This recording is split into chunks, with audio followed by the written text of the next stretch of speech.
Bueno, y ahora continuamos aquí en Gilberto Brenis Live con este tema. Ya es la tercera en las enfermedades de transmisión sexual. Creo que es importante los temas. Está con nosotros y me da muchísimo gusto saludar a José Manuel Moreno Berber. José Manuel, ¿cómo estás? Qué gusto verte. Hola Gilberto, ¿cómo estás? Qué gusto saludarte a ti y a todo tu auditorio. Muchas gracias por la oportunidad. Nada que agradecer. Oye, pues bueno, concluimos ocasión con las enfermedades de transmisión sexual. A lo largo de 3 entregas hemos estado hablando de este tema y cabe señalar, José Manuel, que es importante hacerlo porque se ha incrementado el número de algunas de ellas, ¿no? En la población sobre. Así es, como lo hemos platicado y agradezco esta oportunidad. Como bien lo dices, es la tercera sesión en la que podemos hablar de este tema. Dada la magnitud del problema epidemiológico, se justifica el hecho de estar hablando de estos temas, programas. Y pues ojalá que nuestro auditorio tenga el conocimiento de estas patologías en forma muy amplia, lo que debe saber la gente, obviamente, pero sobre todo vamos a ser un medio para poder tener una prevención. Estamos en la primera entrega, la primera oportunidad. Esto se ha incrementado por las múltiples situaciones que ya hemos comentado de la diversidad, de la cuestión de las preferencias sexuales y en ese sentido pues hay que ser respetuosos de todo ello. La forma en la que se han dado las cosas en los últimos años y la nueva situación que prevalece en el mundo en cuanto a la sexualidad, que es mucho más amplia, sí, como lo vivimos en el siglo XX. Esto ha propiciado un cambio, una revolución muy importante en lo que es la sexualidad y que se ha reflejado o ha tenido un impacto en los pacientes. Realmente, y reitero, el objetivo es ser un medio para poder prevenir este tipo de patologías. Y aquí creo que es también válido recordar lo que conversábamos en la ocasión, Manuel, en donde a final de cuentas también debemos de ser adultos responsables, ¿no? Y saber que si sostenemos relaciones sexuales, pues al menos hay que cuidarnos, ¿no? Que en muchas ocasiones ya hay personas que el uso del condón, por ejemplo, lo tienen pues verdaderamente como que prohibido para poder tener contacto con otra persona, ¿no? Claro, y el primer mensaje que mencionamos desde la primera entrega fue ese: el sexo seguro es mucho mejor y hacer un podemos contraer nos va a permitir a una situación muy, eh, pues, digamos, dinámica en ese momento, no perder la cabeza y poder tener siempre nuestra o de preservar nuestra salud y nuestra integridad y exigir como seres humanos, pues esa situación en la que pues nos protejamos a través de un medio físico que es el preservativo, hombres y mujeres, sexual que sea, pero siempre es mejor, incluso la persona, preservativos en su bolsa, en su cartera, es mejor a tener situaciones que se pueden lamentar en forma muy amplia. Sin duda. Y antes de que entremos ya con las enfermedades que quedan pendientes, quisiera preguntarte para las personas viendo, si desean saber si tienen o no tienen, ¿cuáles son los análisis o los estudios que se debe uno realizar? Lo más importante siempre es, como les he mencionado, hacer una historia clínica que va con un médico. ¿Por qué? Porque puede ser, ¿verdad? Hay pacientes que han llegado acá, que te lo digo con mucho respeto, que amanecieron en otro lugar al que fueron. Obviamente pudo haber sido por alguna adulteración de las bebidas alcohólicas, por lo que usaron de mecanismos para tener diversión, algún uso de estupefacientes. El punto es que puede ser que no haya ocurrido nada, pero puede ser que sí haya ocurrido algo.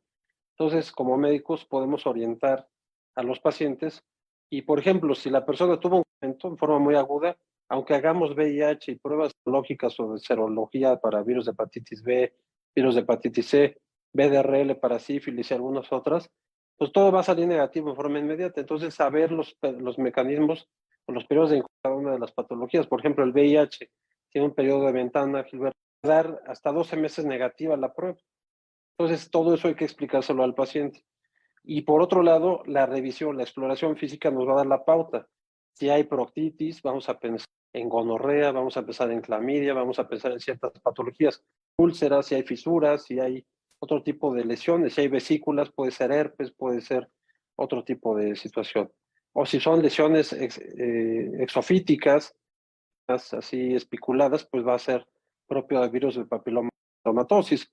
Entonces, definitivamente, con base en el hecho de lo que encontremos en la exploración física, vamos a orientar a los pacientes para poder determinar los estudios paraclínicos que se requieren para poderlos ayudar.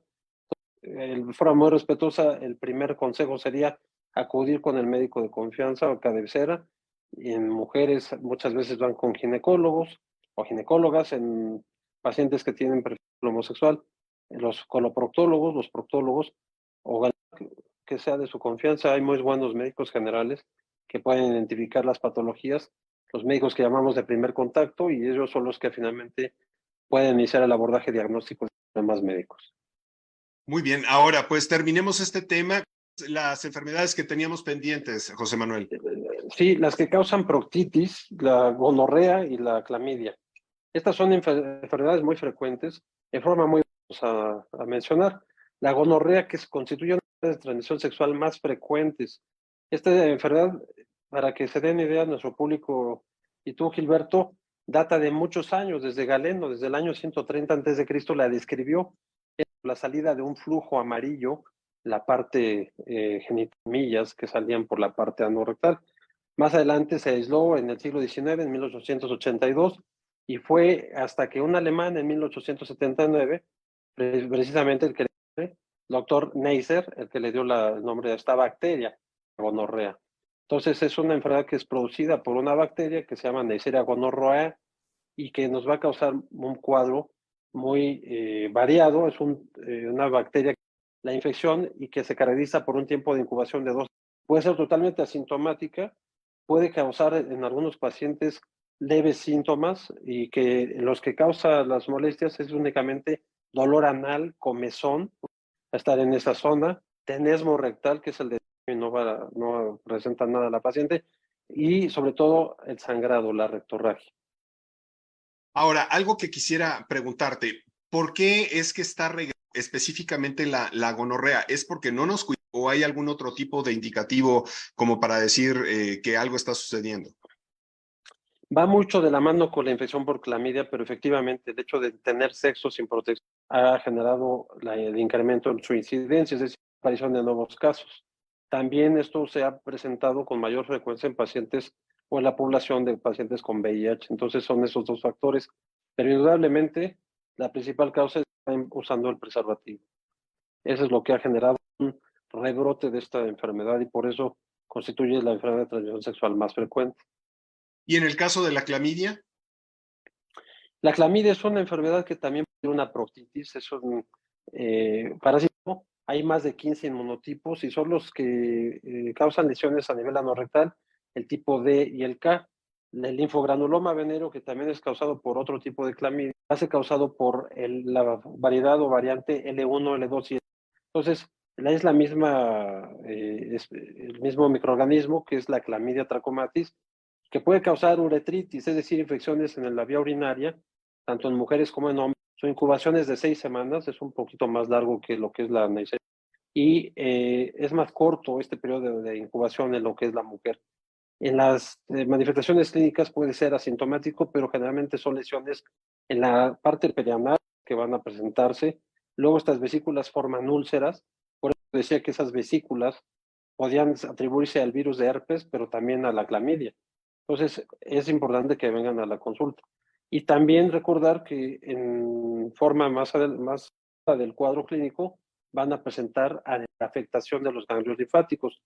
Al igual que la gonorrea, el cuadro clínico puede generar dolor en la clamidia, puede presentar sangrado al evacuar, lo que llamamos nosotros rectorragia, secreción mucopurulenta en esta zona, y el diagnóstico va a ser a través del aislamiento de los microorganismos, tanto a nivel de pruebas inmunológicas o de PCR, por favor. Es lo que hay que considerar. También biopsias a nivel de las adenomegalias. A veces, entre los pacientes con VIH, hacemos las biopsias de los ganglios, documenta alguna infección de este tipo por linfogranuloma venéreo o por VIH. En los pacientes de linfogranuloma venéreo, lo característico es que también puede causar un estrechamiento en el recto, y el tratamiento de las patologías básicamente es con doxiciclina. Por ejemplo, en la Neisseria gonorrea, primero se da una dosis única de ceftriaxona intramuscular. Algunos libros dicen 250 miligramos, la realidad es que hacemos de 500 miligramos intramuscular, administramos 7 a 14 días de oxiciclina, lo que es 100 miligramos cada 12 horas por 7 o 14 días. Esto es muy parecido para el linfogranuloma venero y también para la clamidia trachomatis, que no es tetraciclina, que son 500 miligramos cada 6 horas, o acitromicina. Medicamentos que se pueden emplear en forma muy segura, pero los pacientes no se los deben autoprescribir. Entonces es algo importante.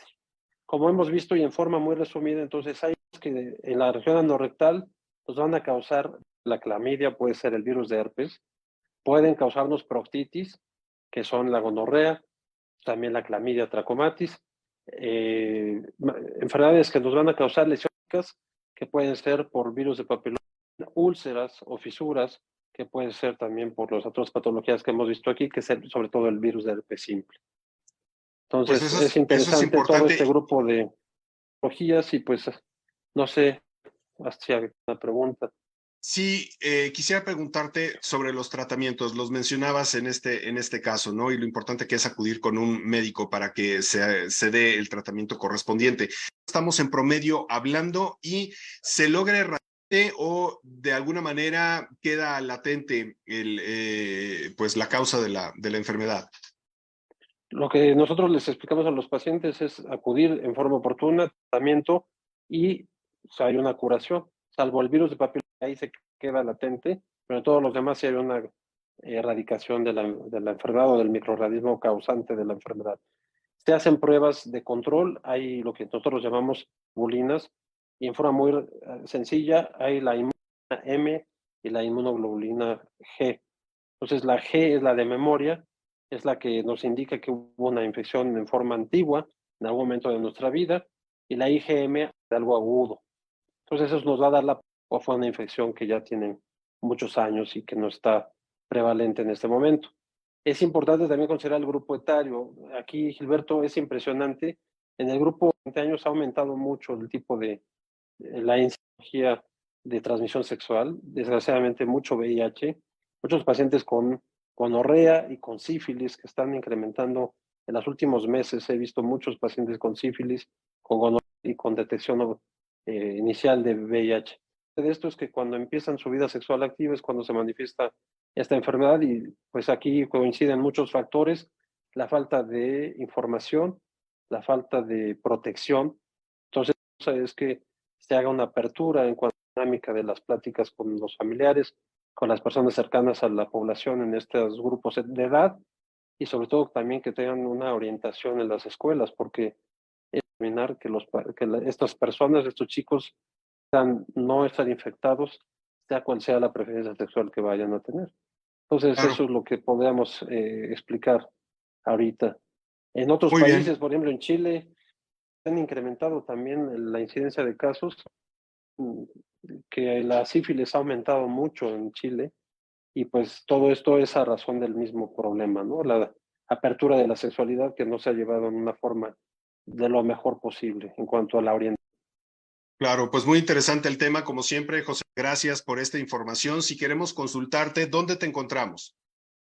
Agradezco la oportunidad, Gilberto, como siempre, y estoy a sus órdenes en el consultorio 825 del Hospital Ángel. El número del consultorio es el 222-303-80, y el celular de un servidor para urgencias, y en cualquier momento estoy disponible para ustedes, con mucho gusto, 22-23-50-0899. Perfecto, muchísimas gracias. Un abrazo, Manuel. Muchas gracias por la oportunidad, te mando un abrazo y cuídate mucho. Gracias. Nosotros nos despedimos. Muchas gracias por habernos acompañado. Mañana nos vemos muy puntuales, 3:30 de la tarde.